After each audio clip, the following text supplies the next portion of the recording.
Bienvenidas y bienvenidos a esta nueva exploración de las fuentes.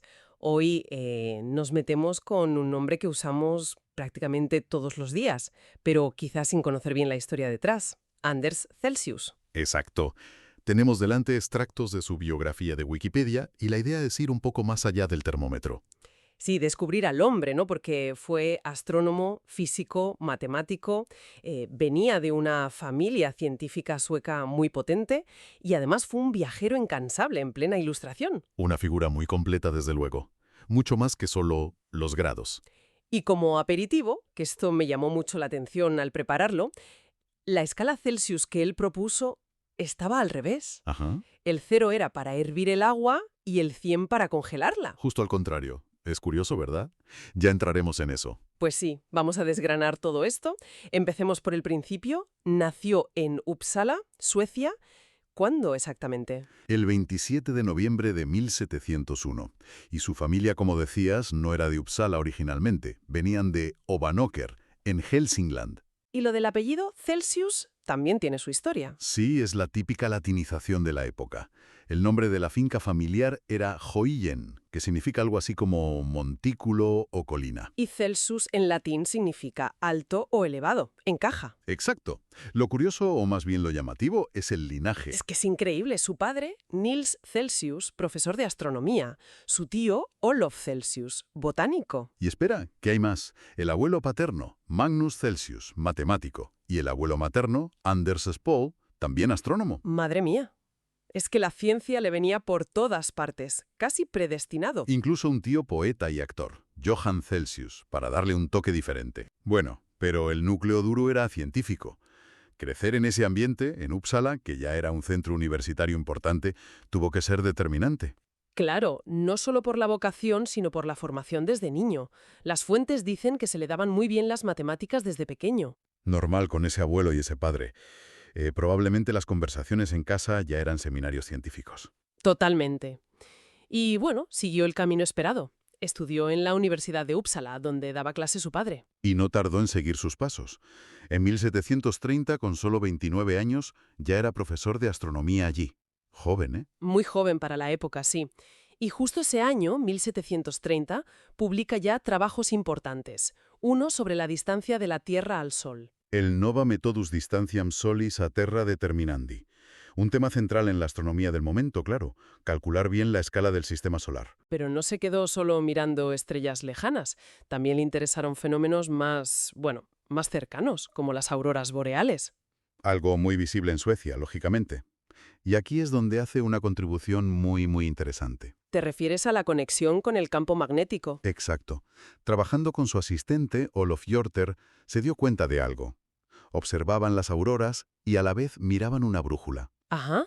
Y notaron que cuando las auroras eran más intensas, la aguja de la brújula se desviaba más. Hacía cosas raras. O sea, fue el primero en decir, oye, aquí hay una relación. El primero en sugerirlo formalmente, sí.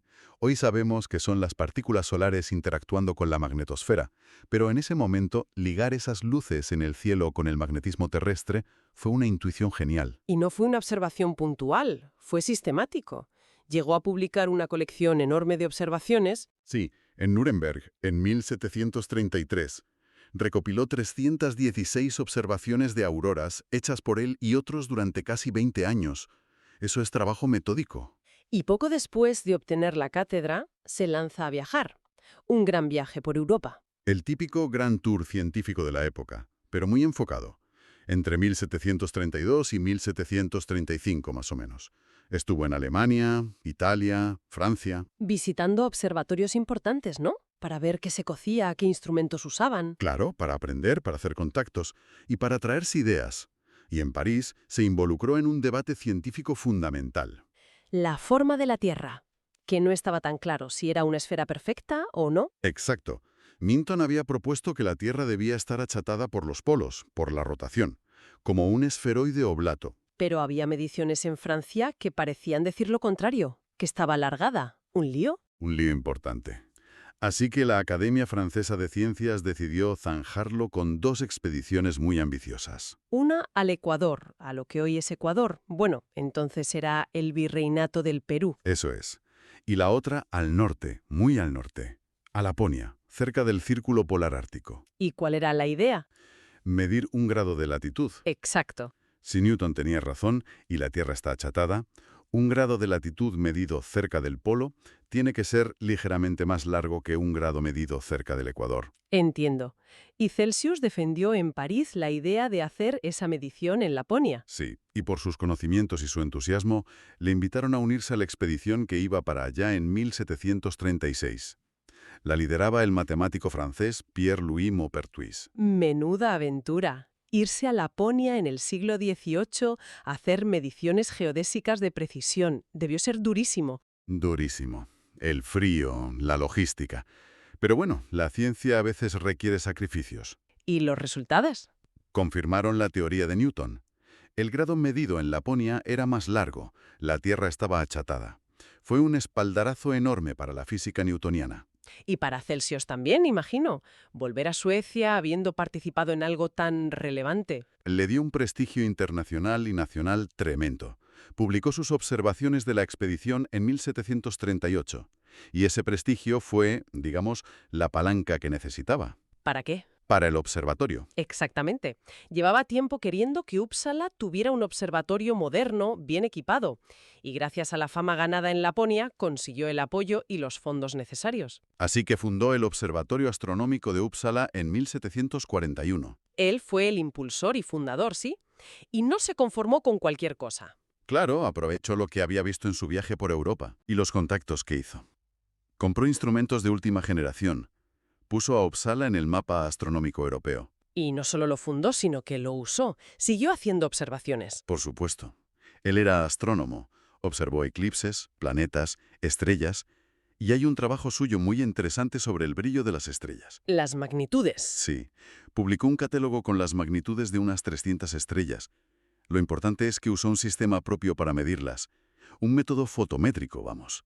Y era preciso. Para la época, sí, bastante. La fuente dice que tenía un error medio de unas 0,4 magnitudes.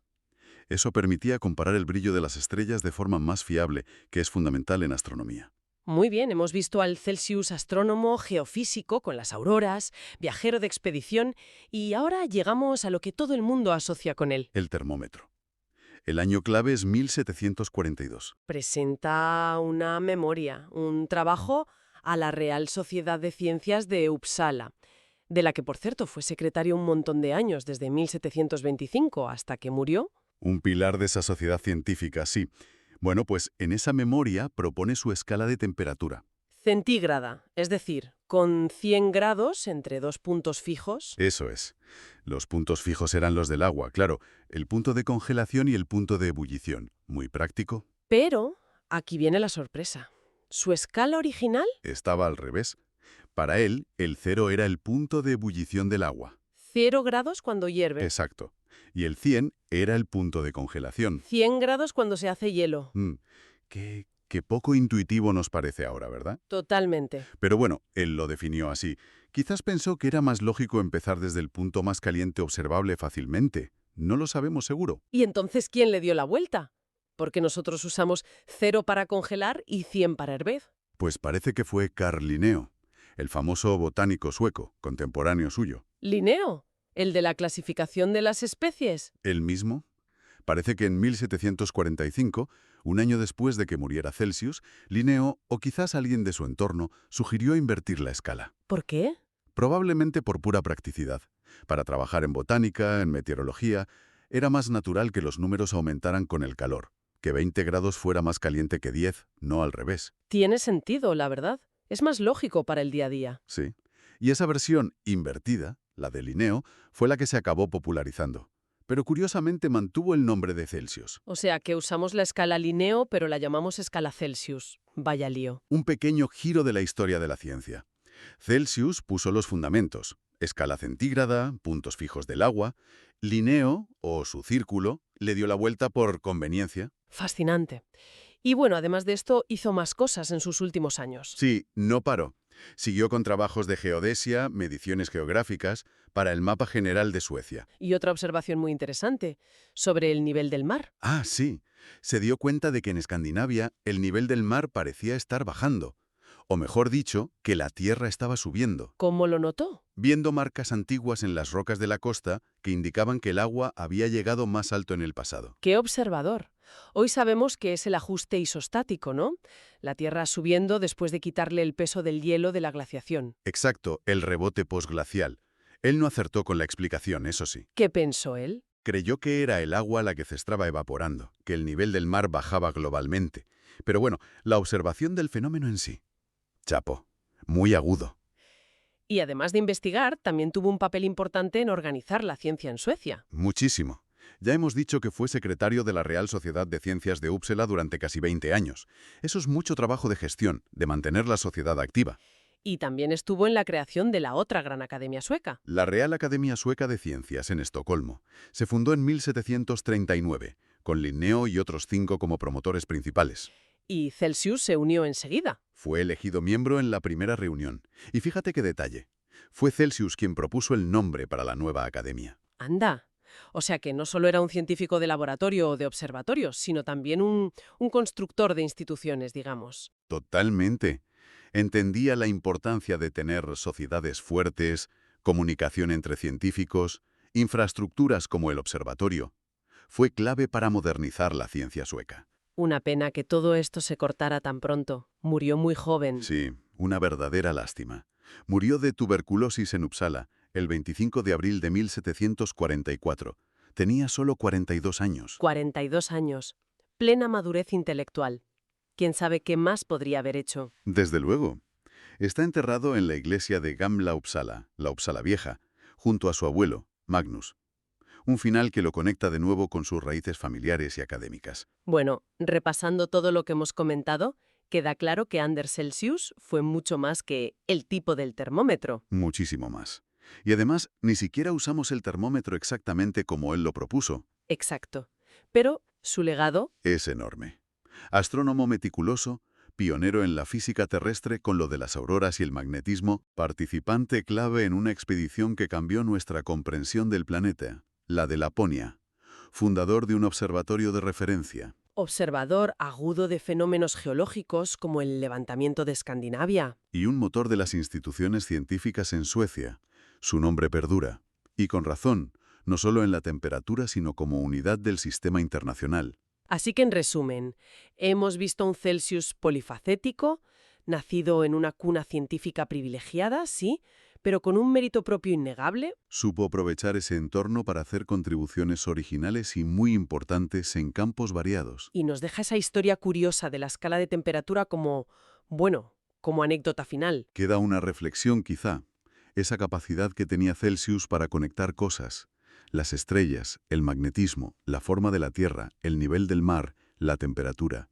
Veía conexiones donde otros no las veían. Una mente muy integradora, ¿no? Sí. Y murió a los 42. Es inevitable preguntarse qué otros misterios habría abordado, qué otras conexiones nos habría descubierto si hubiera vivido, no sé, 20 o 30 años más. Cierto, el potencial que se perdió con su muerte temprana. Da que pensar. Da que pensar, sí. Una figura realmente notable de la ciencia del siglo XVIII.